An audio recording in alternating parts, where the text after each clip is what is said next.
Magnifique. Vraiment magnifique. Oh pardon, je ne vous avais pas remarqué. Je me présente, Cerberus, chroniqueur de Vicitras et votre plus fidèle serviteur. C'est une fête grandiose, n'est-ce pas? Vous ne savez pas de quoi il s'agit. Il s'agit de la fête de Daba, l'une des 9 déités créatrices, et plus particulièrement celle de la nature. Mais peut-être avez-vous besoin d'une piqûre de rappel. Alors c'est parti.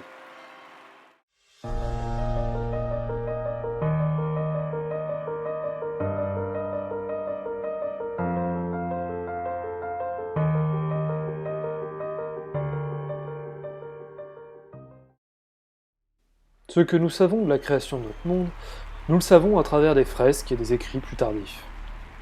On en a retrouvé dans des temples, des collections archéologiques privées.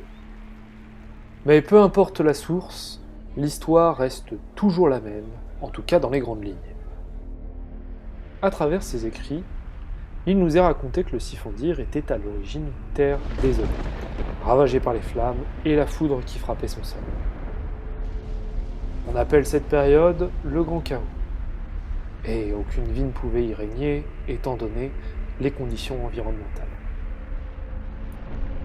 Mais un jour, surgit à travers les flammes une fenêtre. Elle apporta 9 êtres titanesques formés de pierre, au visage de temples et au puissant pouvoir. Ces 9 déités étaient Sol, déité de la création. On le prie aujourd'hui pour l'art, la construction et parfois l'artisanat. Kirat, déité de la destruction et frère de Sol, est souvent considéré comme un être malveillant. On l'associe aux catastrophes, mais aussi à la déconstruction. Et maintenant, Almat, déité de la mort. Il aide les âmes à rejoindre un autre plan d'existence, et on le prie pour qu'un proche décédé traverse en toute sérénité. Il arrive parfois que certains le prient lorsqu'ils souhaitent la mort de quelqu'un, ce que je ne conseille pas. Ardarud de la justice. Toujours en constant équilibre, il s'assure que les victimes soient bien protégées et que les coupables soient bien derrière les barreaux. Partheraz, le guerrier, dont le visage est similaire à une fortification, est prié la plupart du temps avant de partir au combat, et lorsque l'on souhaite la victoire par l'honneur. Et voici Sio, ou l'omniscient. Responsable du savoir de tout lieu et de toute époque, il est le patron, dans le sens du guide, des scientifiques, historiens, journalistes ou encore chroniqueurs, comme dans mon cas. Nous revenons maintenant au début de notre discussion et voici Daba, déité de la nature qui garantit les bonnes récoltes, protège des maladies et est la maîtresse du règne animal. Lakes, déité du temps, il assure le bon déroulement de ce dernier. On le prie le plus souvent pour obtenir un délai ou écourter une mauvaise période. Nous terminons enfin par Takdir. Responsable du destin, il les tisse pour chaque individu comme de grandes toiles. Il est prié pour changer un élément d'une vie, jugé trop injuste par la personne. Et c'est la déité qui vous répondra le moins, trop occupée à tisser des destins. Une fois arrivés sur nos terres, ils prirent la décision de former une union, une sorte d'alliance, pour calmer le chaos et créer un monde à leur image. Ils commencèrent alors par calmer les flammes et repoussèrent les airs fétides chargés d'éclairs. Ils firent ensuite sortir des montagnes du sol partout dans le Sifandir, créant ainsi des cols et massifs que nous connaissons actuellement. Ils apportèrent enfin de l'eau en abondance pour abreuver les sols desséchés. Mais créer un monde n'était que la première étape. Pour l'entretenir et le faire perdurer, les déités créèrent un ensemble d'animaux. Des oiseaux, des mammifères, des reptiles, des insectes, et j'en passe, sortirent de leurs temples faciaux. Tout un écosystème fut mis en place.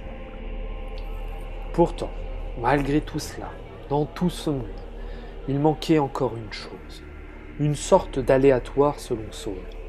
C'est pourquoi, avec l'accord des autres, il créa l'homme, doué d'initiative et d'indépendance. Nous nous sommes instantanément mis à des adulés, et les élever à un rang de divinité. Nous bâtîmes des temples pour les honorer et des villes agrémentées de cultures pour s'abriter et survivre. Mais jamais rien ne peut se passer comme prévu. Trois déités n'étaient pas en accord avec ce que devenait cette nouvelle espèce. Pour ajouter un peu de chaos dans cet ordre absolu, Kirat, Almat et Parthéraz partirent au plus profond des entrailles de notre monde. Ils récupérèrent une flamme de destruction pure et de chaos qu'ils insufflèrent dans les hommes. Ils incrustèrent alors dans nos cœurs 7 méfaits qui influenceront à jamais notre existence. Est-ce une excuse que nous avons trouvée au fil des siècles pour justifier nos mauvaises actions, ou la pure et simple vérité? Je pense que nous ne le saurons probablement jamais. Toujours est-il, les autres déités s'en seraient rendus compte. Mais avant de pouvoir réprimander les traîtres et réparer leur erreur, ils furent tous attaqués. L'homme, avide de pouvoir, et ses machines de siège au cœur de leur sanctuaire, convoitaient le pouvoir des déités. Saul protégea alors les autres, qui prirent la fuite en ouvrant une fenêtre vers une dimension miroir. Malheureusement, au cours des affrontements, Saul fut vaincu et exécuté. Fou de rage, Kirat, son frère qui assista à toute la scène, décida de céder à l'homme ce qu'il convoitait. Il tendit alors les mains vers le ciel et fit jaillir des éclairs qui vinrent frapper les hommes les plus sages. On dit d'ailleurs, en Vicitras, que les familles royales descendraient de ces derniers. Personnellement, je n'en crois pas un mot. Je pense surtout qu'il s'agit d'un prétexte pour se donner une légitimité au trône. Revenons là où nous en étions. Le pouvoir nouvellement acquis fut nommé l'éclat, en raison de la ressemblance de ses manifestations avec un cristal éclatant d'un bleu pur.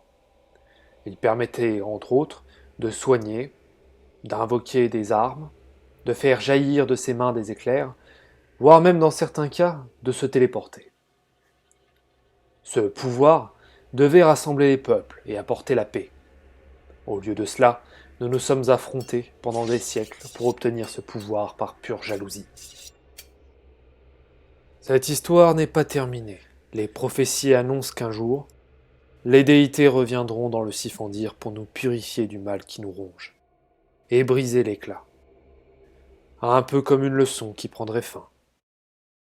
Puis maintenant quelques années, des hypothèses nouvelles ont vu le jour. L'éclat ne serait pas un don, mais une malédiction lancée par Kirat. Elle aurait pour objectif de diviser l'humanité. De cette manière, les déités pourront nous exterminer et repartir de zéro. J'avoue préférer cependant la première version. Après tout, libre à chacun de croire ce qu'il veut. Tiens, les cloches se sont arrêtées, les gens se sont écartés. La fête serait-elle finie? Dans ce cas, je n'ai plus rien à faire en ces lieux. La prochaine fois que vous m'apercevrez, n'hésitez pas à me faire signe, je serai ravi de partager avec vous de nouvelles chroniques. Sur ce, à très bientôt.